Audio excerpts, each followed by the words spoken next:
তোমার বয়স আছে? আমার বয়স আমি অনেক বড় তো। আমার টিকটকে ভিউজ দাও ওর 1 লাখ মিলিয়ন। হ্যালো এভরিওয়ান, বিকালবেলা তাই ছাদে আসলাম।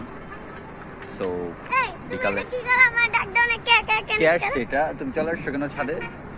আমি আসছি আমার বাপ, আমি তোমাকে- তোমাকে ঘরে পাই না এলে গাইস। হ্যাঁ, তোমাকে নিয়ে আসতে হবে কেন আমাকে বলো তো। নিয়ে আসতে হবে। তুমি ছোট, তুমি এখনো ছাদে আসার মতো বয়স হয় না আরে তোমার। তোমার বয়স আছে? আমার বয়স আমি অনেক বড়, তোমার থেকে অনেক বড় আমি। তুমি আমার টিকটকে ভিউজ দাও ওর 1 লাখ মিলিয়ন। টিকটকের ভিউজ দিয়ে আসছে। আমি তোমার থেকে বয়সে বড়, তাই আমি ছাদে আসতে পারি। তুমি ছাদে আসতে পারবা না, তুমি ছোট অনেক। আর একটু বড় হও, তারপর তুমি ছাদে আসবে, ঠিক ছোটদের আছে? ছাদে আসা নিষেধ না। অবশ্যই নিষেধ। ছোট- ছোটরা ছাদে আসতে পারবে না। আরে ছোটরা ছাদে আসা হুম, অনেক ভালো। ভালো। পয়রা টরে গেলে ব্যাটকে থাকবে, এমনি চিৎকার পারবা। এ বেশি কথা বলে চোপ, একদম চোপ।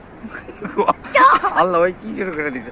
ব্যথা পেতে মায়ের কিন্তু একটু মাটির পড়বো না, সব পড়বো তোমার পিঠে কয়া দিলাম। চুপ মজা করো না, ছাড়ো। চুপ ছাড়তে বলছি। একদম চুপ চোপ চুপ